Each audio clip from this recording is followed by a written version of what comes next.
നമസ്കാരം. ചോദ്യമുത്തരം പരിപാടിയിലേക്ക് എല്ലാ പ്രേക്ഷകർക്കും സ്വാഗതം. കഴിഞ്ഞ ഒരാഴ്ച കേരളം ചർച്ച ചെയ്തത് ഒരു ചലച്ചിത്ര നടിക്ക് നേരെ ഉണ്ടായ ആക്രമണമാണ്. ആ ക്രൂരമായ സംഭവം പൊതുസമൂഹത്തിന് മുന്നിൽ, പൊതുമനസാക്ഷിക്ക് മുന്നിൽ എത്തിക്കുന്നതിൽ നിർണായകമായ പങ്കുവഹിച്ച വ്യക്തിയാണ് തൃക്കാക്കര MLA കൂടിയായ ശ്രീ PT തോമസ്. ചോദ്യമുത്തരം പരിപാടിയിൽ ഇന്നത്തെ നമ്മുടെ അതിഥി ശ്രീ PT തോമസ്. സ്വാഗതം ശ്രീ PT തോമസ്. ഒടുവിൽ എല്ലാ കാര്യങ്ങളും പൾസർ സുനി ഏറ്റെടുത്തിരിക്കുകയാണ്. തെറ്റെല്ലാം ചെയ്ത് താനാണ്, ഇതിൽ പിന്നിൽ ഗൂഢാലോചനയില്ല എന്നൊക്കെയാണ് അദ്ദേഹം മൊഴി നൽകിയിരിക്കുന്നത്. താങ്കൾ അടക്കമുള്ള ആളുകൾ സംശയിച്ചത് വലിയൊരു ഗൂഢാലോചന, ഒരു മാസത്തെ ഗൂഢാലോചന ഉണ്ട് എന്നാണ് താങ്കൾ അടക്കമുള്ള ആളുകൾ പറഞ്ഞത്. ഈ മൊഴി വിശ്വസിക്കുന്നുണ്ടോ താങ്കൾ? ആ മൊഴി ഒട്ടും വിശ്വാസയോഗ്യമല്ല. കാരണം ഒരു യുവതി ഇതിൻ്റെ പിന്നിലുണ്ട് എന്ന് ഈ നടി പറഞ്ഞതായി ലാൽ സാക്ഷ്യപ്പെടുത്തിയിട്ടുണ്ട്. ഈ സംഭവം ഉണ്ടായി ഉടനെ തന്നെ ഏകദേശം ഒരു 11:55 ആയപ്പോൾ ഈ വീട്ടിലെത്തിയ ആളാണ് ഞാൻ. അവിടെ ആ യുവനടിയുടെ കരച്ചിലും അവരുടെ ഒരു ശാരീരിക ഭാഷയും ഒക്കെ നമുക്ക് വളരെ നമ്മുടെ ഒരു മനസ്സിനെ തകർക്കുന്നതാണ്. നമുക്ക് നമ്മുടെ ഒരു മോൾക്കോ നമ്മുടെ ഒരു സഹോദരിക്കോ ഉണ്ടാകുന്ന സമാനമായ ഒരു സംഭവത്തോട് താതാത്മ്യം പ്രാപിക്കുന്ന രീതിയിലാണ് ഒരു പൊതുപ്രവർത്തകൻ എന്ന നിലയിൽ എനിക്ക് തോന്നിയൊരു കാര്യം. എന്താണ് ആ സമയത്ത് ആ നടി താങ്കളുമായിട്ട് കമ്മ്യൂണിക്കേറ്റ് ചെയ്തത്? അവർ ഇവരെ വലിയ തോതിൽ ആക്രമിച്ചു. ഷാറ്റേഡ് ആയിരുന്നു. അവർ വളരെ സങ്കടപ്പെട്ട് കരഞ്ഞുകൊണ്ടിരിക്കുകയായിരുന്നു. വലിയ തോതിൽ ആക്രമിച്ചു. വണ്ടി ഇടിച്ച് വണ്ടിക്കകത്ത് ഗുണ്ടകൾ കയറി അവരെ ബലമായി പിടിച്ചു എന്നുള്ള കാര്യങ്ങളൊക്കെ പറഞ്ഞുള്ളൂ. മറ്റുള്ള കാര്യങ്ങൾ കാരണം എന്നെപ്പോലെ ഒരാളോട് പറയേണ്ട കാര്യമില്ലല്ലോ. അല്ല, പക്ഷേ ആ സമയത്ത് ഇയാൾ ഫോൺ വിളിച്ച് മറ്റാരുമായിട്ടൊക്കെയോ കമ്മ്യൂണിക്കേറ്റ് ചെയ്യുന്നുണ്ടായിരുന്നു, ഇങ്ങനെയുള്ള കാര്യങ്ങൾ സംഭവിച്ചു, അങ്ങനെയുള്ള കാര്യങ്ങളൊക്കെ താങ്കളോട് പറഞ്ഞിരുന്നു? അവിടെ പറയുമ്പോൾ അവർ പറയുന്നുണ്ടായിരുന്നു, ഇവരതിൽ നിന്ന് ഫോൺ വിളിക്കുന്നുണ്ടായിരുന്നു, ഫോൺ ഇവർക്ക് വരുന്ന മെസ്സേജ് വരുന്നുണ്ടായിരുന്നു, അങ്ങനെയുള്ള കാര്യങ്ങളൊക്കെ അവർ അവിടെ പറയുന്നുണ്ടായിരുന്നു. പക്ഷേ ഒരു യുവതി എന്ന നിലയിൽ അവരെ ആക്രമിക്കപ്പെട്ട സംഭവങ്ങളുടെ വിശദാംശങ്ങൾ എന്നെപ്പോലെ ഒരാൾ ചോദിച്ചറിയുന്നത് ശരിയല്ലല്ലോ. പക്ഷേ ഏതെങ്കിലും തരത്തിലൊരു ഗൂഢാലോചന എൻ്റെ പുറകിലുണ്ട് എന്ന് ആ സമയത്ത് അവർ കമ്മ്യൂണിക്കേറ്റ് ചെയ്തിരുന്നു? ഇത് ഈ കയറിയ ഗുണ്ടകൾ പറഞ്ഞത്രേ, ഇത് ഞങ്ങളോട് നിങ്ങൾ ബഹളമൊന്നും ഉണ്ടാക്കരുത്, ഞങ്ങളോട് സഹകരിക്കണം, ഞങ്ങൾക്ക് വേറെ മാർഗമില്ലാത്തതുകൊണ്ടാണ്, ഞങ്ങൾക്ക് കൊട്ടേഷൻ തന്നിരിക്കുകയാണ്, ഇനി നിങ്ങൾ ഇതിനോട് സഹകരിക്കുന്നില്ലെങ്കിൽ, നിങ്ങൾ ബഹളമൊക്കെ വെക്കാനാണ് ഉദ്ദേശമെങ്കിൽ ഞങ്ങൾ മയക്കുമരുന്ന് കുത്തിവെച്ച് നിങ്ങളെ DD ഫ്ലാറ്റിൽ കൊണ്ടുപോകും, അവിടെ 10-15 ആളുകൾ, എന്തിനും വേണ്ട 10-15 ആളുകൾ അവിടെ കാവലിരിക്കുന്നുണ്ട്, അത് ഓർത്തോണം എന്ന് പറഞ്ഞു എന്ന് പോലീസ് ഈ പുറത്ത് നിന്ന് പോലീസിൻ്റെ സംഭാഷണത്തിൽ നിന്ന് പറയുന്നുണ്ടായിരുന്നു. ഞങ്ങളോട് ഡയറക്റ്റ് പറഞ്ഞ കാര്യമല്ല. പിന്നെ ഇതിന് സംശയിക്കത്തക്ക പല പല കാര്യങ്ങളുണ്ട്. ഞാൻ കേരള പോലീസിൻ്റെ കഴിവിനെയോ കേരള പോലീസിൻ്റെ ആത്മാർത്ഥത ഒന്നും ഞാൻ ചോദ്യം ചെയ്യുന്നില്ല. അല്ല, പക്ഷേ താങ്കൾ തന്നെ പത്രസമ്മേളനം നടത്തി പറഞ്ഞിരുന്നു, ഇത് ഈ അന്വേഷണത്തിൽ നിന്ന് പോലീസ് പിന്നോക്കം പോകുന്നുണ്ടോ എന്ന് സംശയമുണ്ട്, പോലീസിൻ്റെ അന്വേഷണത്തിലെ ആശങ്ക താങ്കൾ തന്നെ നേരിട്ട് രേഖപ്പെടുത്തിയിരുന്നു. ഞാൻ പറഞ്ഞിരുന്നു. ഞാൻ പറയാനുണ്ടായ കാരണം അതാണ്, അതിലേക്കാണ് ഞാൻ വരുന്നത്. എന്നെ ഈ ആൻഡോ ജോസഫ് ഈ വിവരം അറിയിക്കുന്നത് ഏകദേശം ഒരു 11:30 കഴിഞ്ഞാണ്. അപ്പോൾ ആൻഡോ ഇങ്ങനൊരു സംഭവം ഉണ്ടായി, ഞാൻ അങ്ങോട്ട് പോവുകയാണെന്ന് പറഞ്ഞപ്പോൾ ഞാൻ പറഞ്ഞു, എന്നാൽ ഞാനും വരാം, എവിടെയാണെന്ന് പറഞ്ഞപ്പം എന്നാൽ ഞാൻ വന്ന് കൂട്ടിക്കൊണ്ട് പോകാം എന്ന് പറഞ്ഞ് അദ്ദേഹം വണ്ടിയും കൊണ്ട് എൻ്റെ അടുത്തേക്ക് വരിക. അപ്പോൾ എൻ്റെ വണ്ടി പുറകെ വരുവാണ്. അപ്പോൾ അവിടെ ഞങ്ങൾ ചെല്ലുമ്പോൾ ഏകദേശം ഒരു 12 ആകുന്നതിന് മുമ്പ് തന്നെ ചെന്നു. ആ സമയത്ത് തൃക്കാക്കര AC-യും 3 പോലീസുകാരും അവിടെ ജസ്റ്റ് എത്തിയിട്ടേ ഉള്ളൂ. 11 മണിക്ക് ലാൽ ഈ വിവരം DGP അറിയിച്ചുകൊണ്ടാണല്ലോ AC വന്നിരിക്കുന്നത്, അല്ലെ 3 പോലീസുകാർ വന്നിരിക്കുന്നത്. അപ്പോൾ അത് നമുക്ക് DGP സംശയിക്കാൻ പറ്റില്ല. പക്ഷേ ഇത് കഴിഞ്ഞ് ഏകദേശം ഒരു 12:15-നും 12:30-ക്കും ഇടയ്ക്കാണ് ഞാൻ IG വിജയനെ വിളിക്കുന്നത്. അപ്പോൾ അദ്ദേഹം എന്നോട് പറഞ്ഞു, അദ്ദേഹം പെട്ടെന്ന് തന്നെ ഫോൺ എടുത്തിട്ട് എന്നോട് പറഞ്ഞു, ഞാനൊരു യാത്രയിലാണ്, ഞാൻ മൂകാംബിക്ക് പോവുകയാണ്, ട്രെയിനിലാണ് എന്ന് പറഞ്ഞു. അപ്പോൾ ഞാൻ പറഞ്ഞു, ഇങ്ങനെ ഒരു ഗുരുതരമായ സംഭവം ഉണ്ടായിട്ടുണ്ട് എന്ന് പറഞ്ഞപ്പോൾ അദ്ദേഹം എന്നോട് വിവരങ്ങൾ ചോദിച്ചു. എങ്ങനെയാണ് എന്താ ചോദിച്ചു. മേഖല IGക്ക് ഇതേ സംബന്ധിച്ച് യാതൊരു ധാരണയില്ല. ഇത് കഴിഞ്ഞ് ഈ IG തന്നെ എൻ്റെ ഫോണിലേക്ക് തിരിച്ചു വിളിച്ചിട്ട് ഈ നടിക്കൊന്ന് കൊടുക്കാമോ എന്ന് ചോദിച്ചു.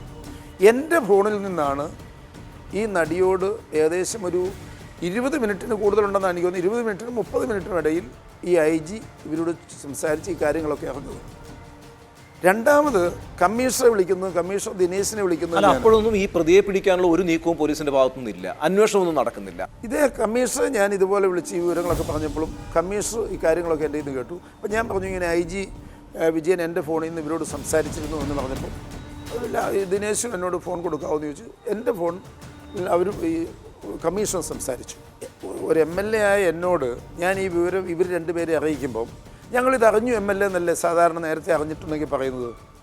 അപ്പോൾ കേരളത്തിലെ ഏറ്റവും ഉന്നതനായ പോലീസ് ഉദ്യോഗസ്ഥൻ 11 മണിക്ക് അറിഞ്ഞ ഈ കാര്യം 12:30 മണി വരെ എറണാകുളം റേഞ്ച് വളരെ പ്രശസ്തനാണ് കേസ് അന്വേഷണത്തിലെന്നൊക്കെ നല്ല ട്രാക്ക് റെക്കോർഡുള്ള ആളാണ്.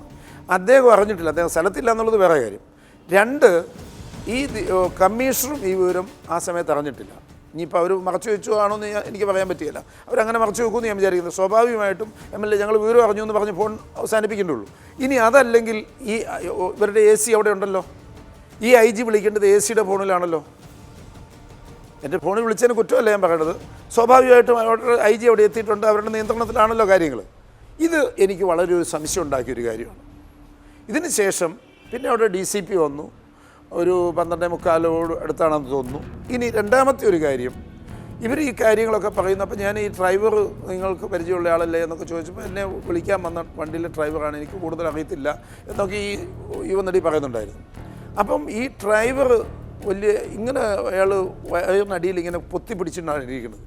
വലിയൊരു ഞാൻ മരിക്കാൻ തുടങ്ങുവാണല്ലോ, എനിക്ക് എന്നെ പെട്ടെന്ന് ആശുപത്രി കൊണ്ടുപോകുന്നു ഇയാൾ വെപ്രാളപ്പെടുകയാണ്. അപ്പോൾ ഇവർ നടി ഇങ്ങനെ ഇവിടം തൊട്ട് ഇങ്ങനെ ഉണ്ടായ സംഭവങ്ങളൊക്കെ പറഞ്ഞപ്പോൾ ഞാൻ വന്ന് ഇയാളോട് ചോദിച്ചു, തനിക്കൊരു ഇലക്ട്രിക് പോസ്റ്റിലോ അല്ലെങ്കിൽ ഒരു ടെലിഫോൺ പോസ്റ്റിലോ അല്ലെങ്കിൽ ഒരു കെട്ടിടത്തിലോ ഒരു മതിലിലോ എവിടെയെങ്കിലും ഇടിച്ച് ഇത്രയും ഒരു പെൺകുട്ടിയെ ഉപദ്രവിക്കുമ്പോൾ താൻ എങ്ങനെ വണ്ടി ഓടിക്കാൻ തനിക്ക് കഴിഞ്ഞു? താൻ എന്നിട്ട് ഇറങ്ങി ഓടി വിളിച്ചു കയറിയാലെങ്കിൽ ഈ വണ്ടി ആൾ പിടിക്കുകയില്ലേ? താൻ എന്തുകൊണ്ടത് ചെയ്തില്ല? താനോട് അറിഞ്ഞിട്ട് നടന്ന കാര്യമാണോ എന്നിങ്ങനെ ചോദിച്ചു. അത് ഇതേ സമയത്ത് തന്നെ പോലീസ് ചോദിക്കുന്നുണ്ട്. ഇത് കഴിഞ്ഞ് വീണ്ടും ഞങ്ങൾ ഇന്ന് ഈ യുവനടിയുടെ അടുത്ത് നിന്ന് സംസാരിക്കുമ്പം ഞങ്ങൾ ഇങ്ങനെ തിരിഞ്ഞു നോക്കുമ്പോൾ അവന് അപ്പം കാണുന്ന ഭാവമൊന്നുമില്ല. ഞങ്ങൾ നേരെ എൻ്റെ അടുത്ത് നിൽക്കാത്ത ഞങ്ങൾ അകത്ത് നിന്ന് ഇങ്ങനെ നോക്കുമ്പോൾ അപ്പം ഞാൻ ഈ പോലീസിനോട് പറഞ്ഞു, ഇത് ഇവനെ വളരെ ആൻഡോ ജോസഫിനോടും പറഞ്ഞു, ലാലും കേട്ടിട്ടുണ്ട്, ഇവനെ സംശയിക്കേണ്ടതുണ്ട്, ഇവൻ ഭയങ്കര കുഴപ്പക്കാരനാണെന്ന് തോന്നുന്നു. പോലീസിന് ആ സമയത്ത് യാതൊരു പോലീസ് സംശയിച്ചിട്ടുണ്ടോ എന്ന് എനിക്കറിയില്ല, നമ്മളോട് പോലീസ് അത് കമ്മ്യൂണിക്കേറ്റ് ചെയ്യുമല്ലോ. ഏതായാലും അപ്പം തന്നെ പോലീസ് ഇയാളുടെ ഫോൺ മേടിച്ചു. ഫോൺ മേടിക്കുമ്പോൾ ഫോണിൽ ഇയാൾക്ക് സിം കാർഡില്ല. എവിടെ പോയി സിം കാർഡ് എന്ന് പോലീസ് ചോദിച്ചു. അപ്പം പറഞ്ഞു അത് ഇവർ ഊരിയെടുത്തതാണ് എന്ന് പറഞ്ഞു. അപ്പോൾ നിങ്ങൾ താനോട് അറിഞ്ഞോണ്ടല്ലേ എന്ന് വീണ്ടും പോലീസ് ചോദിച്ചപ്പം ഇയാൾക്ക് ഒരു ഭയമായ കൊണ്ടാവാം വണ്ടി വീട്ടിൽ നിന്ന് ഈ കുട്ടിയുടെ വീട്ടിൽ നിന്ന് പുറപ്പെടുന്നതിന് മുമ്പ് എന്നെ ഫോണിൽ വിളിച്ചിരുന്നു എന്ന് ഇയാൾ പറയുകയാണ്. അപ്പോൾ ഏത് നമ്പറാണെന്ന് ചോദിക്കുകയാണ്. ഉടനെ പെട്ടെന്ന് ഇയാൾ ഒരു നമ്പർ പറയണു. ഈ നമ്പർ ആൻഡോ ജോസഫും ഈ പോലീസും എഴുതിയെടുത്തു എന്നാണ് എൻ്റെ വിശ്വാസം. അപ്പം തന്നെ ഈ നമ്പറിൽ ആൻഡോ ജോസഫും ഈ പോലീസും ഒന്നിച്ചാണ് വിളിക്കുന്നത് എനിക്ക് തോന്നുന്നു, ആരെ കാണാത്ത കിട്ടിയത്. ഈ സമയത്താണ് ഞാൻ ഈ IG-യോട് സംസാരിച്ചുകൊണ്ടിരിക്കുന്നത്. ഉടനെ 1 മിനിറ്റ് കഴിഞ്ഞപ്പം ഒരു ഫോൺ കോൾ ആൻഡോ ജോസഫിൻ്റെയോ ഈ പോലീസിൻ്റെയോ രണ്ടുപേരും വിളിച്ചിട്ടുണ്ടെന്നാണ് എൻ്റെ വിചാരം.